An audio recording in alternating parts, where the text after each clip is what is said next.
The emotional interview with the family of the Tennessee teacher on the run, suspected of kidnapping an underage student. Just months ago, his wife and two daughters thought they had an ideal family life. That illusion has been shattered, and now they're pleading with him to come home and turn himself in.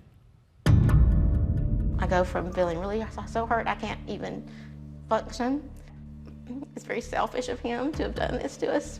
To Jill Cummins, it was complete betrayal.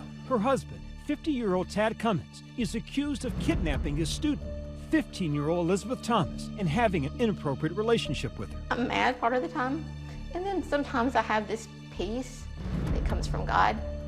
And I do love him, but I don't trust him anymore. He's totally betrayed me. He's been on the run from police for the last month. They were last seen shopping at this Oklahoma Walmart 2 days after they disappeared. No matter where you are, Daddy, no matter what you've done, we just want you to come home. We miss you so much. Tad Cummins' wife, Jill, and his two daughters, Ashley and Erica, are speaking out for the first time exclusively to ABC News in an interview with my colleague, Eva Pilgrim. There's two sides. The world's heard her side of it, but there's always somebody on the other side of that Amber Alert. Yeah. So, I mean, the Amber Alert is, to us, it's kind of for both of them. I mean, it's just, for sure. You know, he's a missing person Just as much as she is. He's very important to a lot of people. When you realize that your husband of 30+ years kidnapped a 15-year-old. I think she went by her own choice, but I don't think she was old enough to make that choice. I don't think he forcefully took her. She was manipulated by him. Jill says she thought she had a storybook 30-year marriage, but just a few months ago, police say Tad was secretly searching age of consent and how to marry a teen online. What was your marriage like? We were together all the time. We'd go to work and come home and eat together. We would do things with our family. We would go to church, go shopping.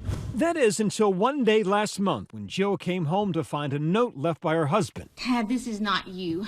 She called the police. I found out that she was also missing, and that was when I knew. That was the moment that I knew. When you heard that she was missing, why did you immediately think they were together?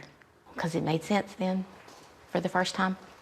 Did you realize all of a sudden that he had been lying about everything, or? At that moment, then I knew that it was all a lie. Jill says she thought Tad was mentoring 15-year-old Elizabeth. She had been spending time at their home prior to their disappearance. You said you thought he was helping Elizabeth. Right. What did you mean by that? She would come to him with her problems about her past. She always asked him, why do bad things happen to good people? And he was trying to help her to work through those feelings and those problems. I think he was mentoring her, and maybe just one bad decision started him off on a path he didn't mean to go on. You looked at Beth like a third daughter. Yes. Hard to believe now. Why? That's just the way we felt. I mean, somebody that we were helping, you know. His family painting a picture of a devoted Christian father who now seems to have been living a double life, allegedly infatuated with his teenage student. He was always happy. Was he really involved in y'all's lives? We had a very close family, very happy upbringing. Everything was always perfect. We had a wonderful, perfect family. What they said, I thought, was not painting him into a dark place or a dark corner, trying to be very positive and open. I mean, all of those things, I think, are exactly the right things to try to hook him to say, look, you need to come back.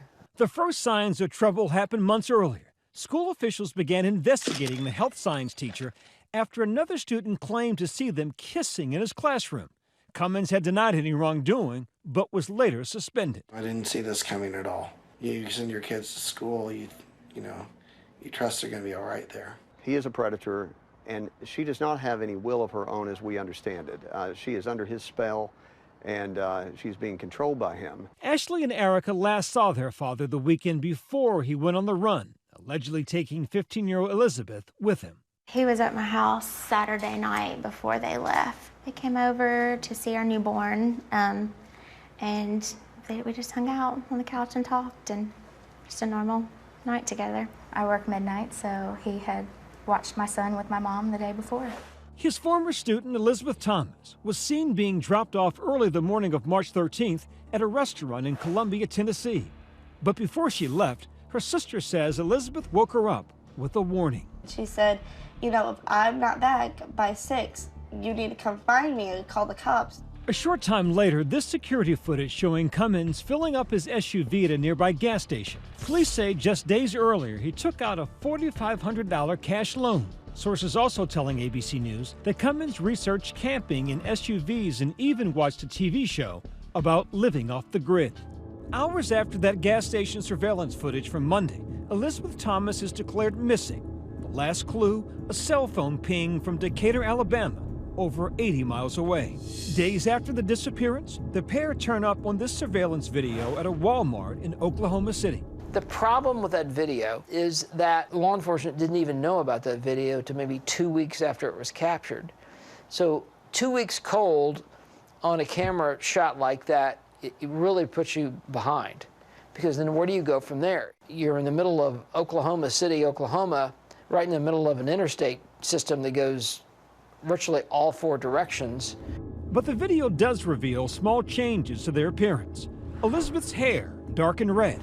Cummins' gray facial hair, now brown. Investigators say the pair bought food in the store, paying with cash. Why do they walk into a Walmart, of all places? I mean, the average person knows that Walmart's got some of the better camera systems in the country.